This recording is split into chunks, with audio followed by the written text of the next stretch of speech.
Thank you all for coming. I know only a few have come, but it is enough. We need only a handful. It would be unwise to arouse Vortigern's suspicions. I ask you a simple question, my brothers and sisters of the Shield. What does it mean to be a Black Prior? What does our name suggest about us, brothers and sisters? When you agreed to meet me here, I promised you that I would answer this question. I have seen you wandering here and there, loyal to the cause of our order, and yet not sure for why we fight. Tonight, in this secluded sanctuary, I will tell you all. Once, in a better time, we were a pious order. Our name was simply the Priors. Once, this name had merit. It had a meaning. For a prior is a leader of a house or group of houses within a religious order. Yes, ours was once true piety, true conviction to a cause higher than ourselves. We believed firmly in the path of God. We swore an oath to fight for peace, to fight so the meek could thrive, the faithful could flourish. That is why our shield is greater than our sword, because it is more valuable to defend the faithful than it is to slay the heathen. And this was our creed. Until the day she came. Until the days of Apollyon.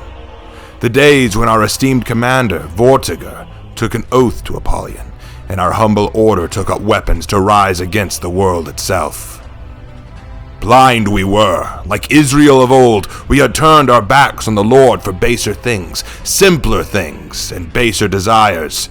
Apollyon deceived our leader, and through that deception he twisted our beliefs and our core creed to suit his new intentions. Instead of bearing our crosses, we instead rode upon the red horse of war. We, the instruments of the Lord, made to be tools of damnation and war. How low had the priors of old fallen? Nay, my brothers and sisters, it is time for us to remember what we were, who we were, and what we stood for. We now bear the name Black Priors, out of shame. The black to signify our mourning of our lost honor, our lost righteousness. We are not who we were, and Vortigern uses this truth to justify his decisions, to justify this sense of dark justice he now dispenses. But it is not what we need to be. So what are we? We are priors. We are leaders of this house of God. So does that mean we do not fight? Of course we fight. But for what do we fight? For what? Do we fight out of loyal passion to our Lord in heaven? Perhaps we once did. But thanks to the foolish choices of our master, no. We cannot fight for this. We do not deserve such an honor. Then is it for darkness and the abyss as Vortigern speaks? No. We may not be blessed by the Lord's light, but we will always stand on the side of angels. Then, if it is not for these things, perhaps we fight for an entirely different purpose. It is written, "Before your eyes I will repay Babylon and all who live in Babylonia for all the wrong they have done in Zion, declares the Lord. I am against you, you destroying mountain, you who destroy the whole earth, declares the Lord.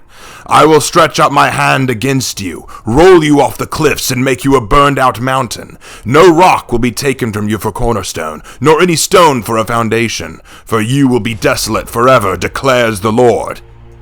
And there is your answer, brothers and sisters. This is our calling, to be the instrument of God's wrath on this earth. To be a shield in defense of the righteous, and to be a sword against those who defy order and sanctity. We may have lost our honor years ago, and we have now walked a corrupted path since our fall, and yet it is still not too late. We can regain our honor and our salvation by standing once more against the darkness. We are the bulwark against evil and wickedness. We are the defenders of Ashfeld, the faithful and the believers. We do not fight for the darkness or in the name of darkness. We fight for something higher still, as we always should have.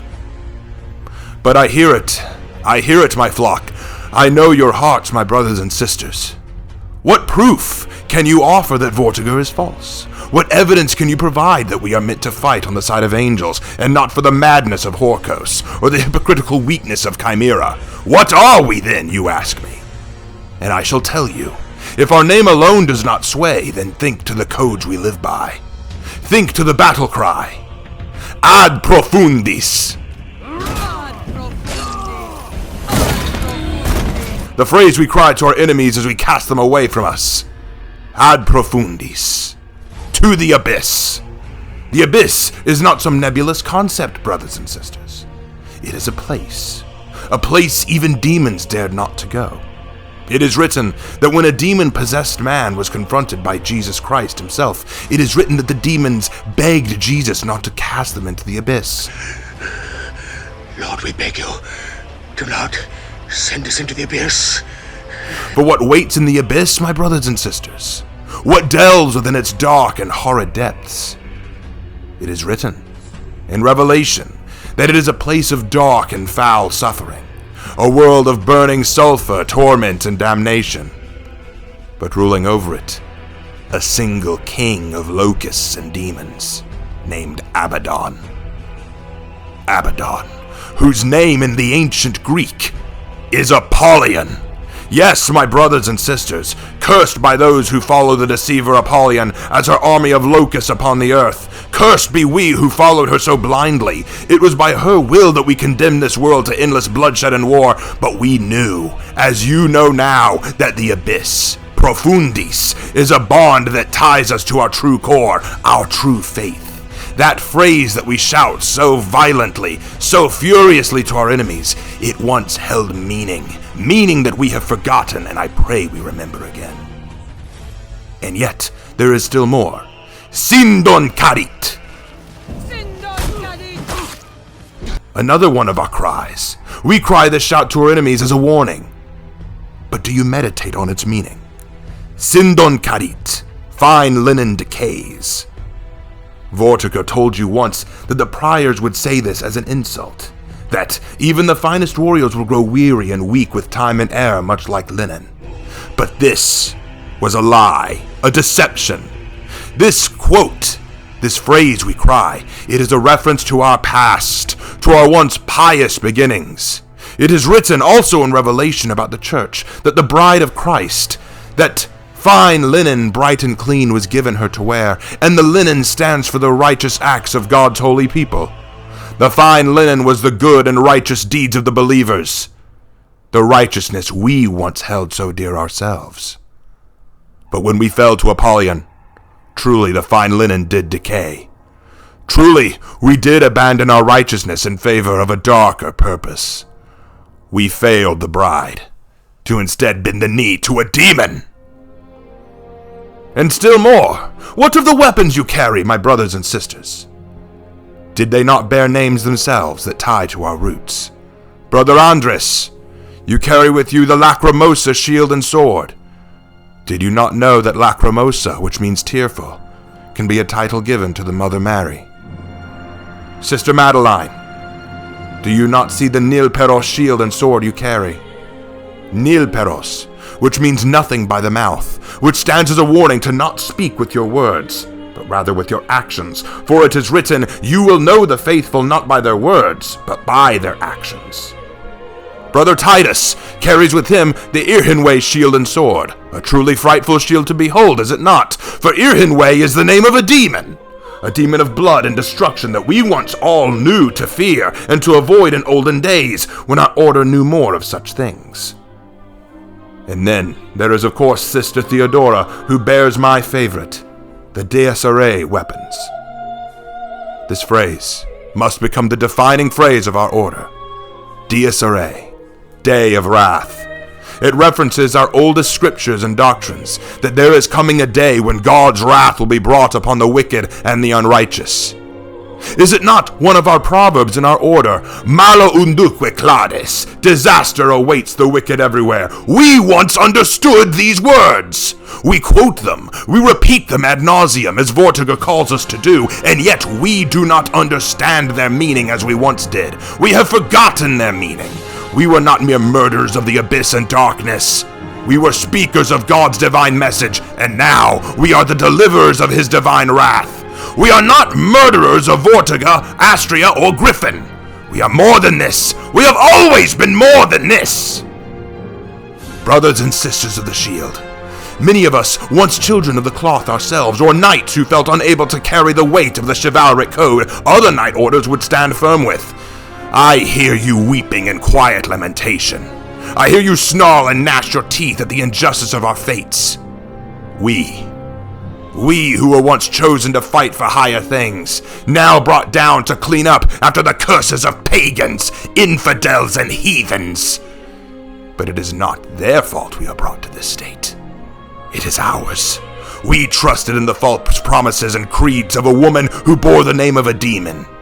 We trusted in the leadership of a man who twisted the meaning of our past and our beliefs to suit a darker end. But fear not. There is yet hope. Do we not preach the proverb, Felix culpa, a blessed fall? It means even in the worst of circumstances, the worst of tragedies, the Lord can work good through it. There can be blessings in the face of tragedy. Yes, we have fallen, my brothers and sisters. We are lesser than we were. The world is no longer a peaceful place, and it will likely never be again. But we have a chance to make amends. It is through our falling that we are made stronger. It is through our failure that we are reminded that to maintain peace, we must be prepared to weather sword and shield again. It is not enough to preach peace behind a pulpit where wolves snarl and drool at the sheep. Words without actions are meaningless. Nil peros! Nil peros! Let our actions speak louder than our words. Let the wrath of God be shown through our steel. In spite of what I tell you, we must be careful and cautious in our actions. Not all of our flock understands as we do.